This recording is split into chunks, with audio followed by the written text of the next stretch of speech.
Тук съм си напазарувал за бисквита на торта. Между другото, видяхте ли фантастико каква готина идея имат? Така или иначе използваме торбичките за пазаруване за отпадъци след това.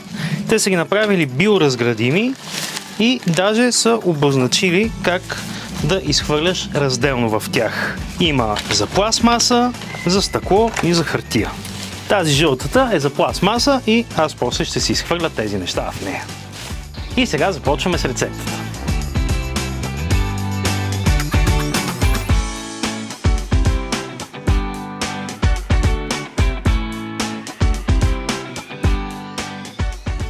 И сега е време за още една класика – бисквитена торта, но отново в по-модерен, по-вкусен и даже по-лесен вариант. Ще си направим един домашен крем, за който ще ни трябват сметана, шоколад, нишесте, захар, яйца и прясно мляко. Накрая даже ще го обогатим с малко маскарпоне. Първо в една тенджера ще загрея половината прясно мляко и цялата сметана.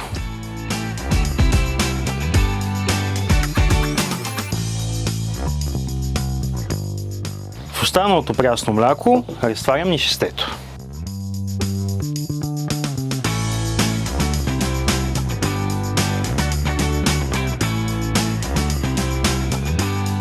Тук ще прибавя също жълтъците и целите яйца.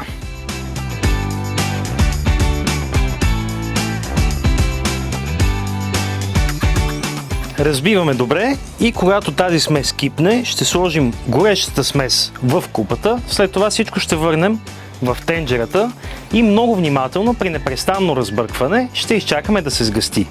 Нишестето, което е в тази смес, ще помогне за това яйцата да не се пресекат, но все пак трябва да бъдем внимателни.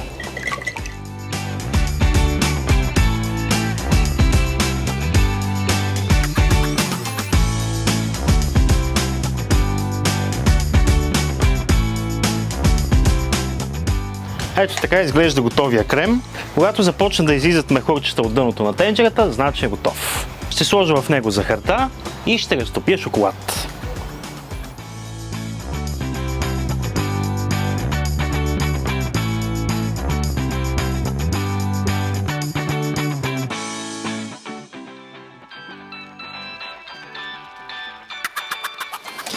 И сега е време да прибавим орехите и бисквитите.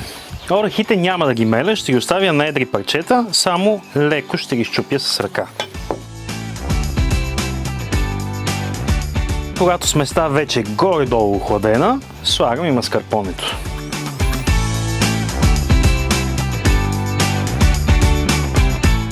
И сега е време за бисквитите. Може да използвате какаови, може да използвате с мляко, може да направите и като мен, да ги смесите. Тях също, ето така, съвсем леко ги натрушавам на ръка.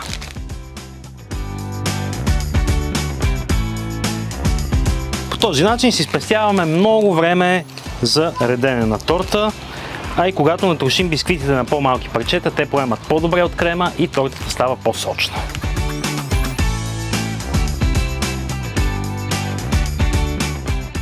И сега я оставяме в хладилника поне за няколко часа, най-добре до утре. Докато тортата ни сяга в хладилника, може да си приготвим шоколада за поръсване.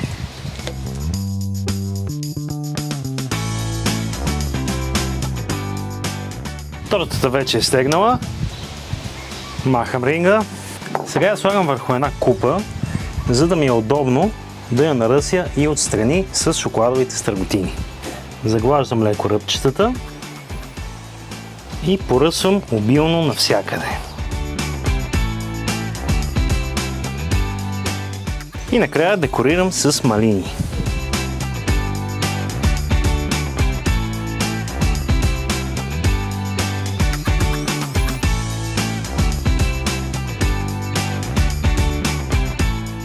Прибирам я сега в хладилника, докато дойдат гостите и за сега от мен чао!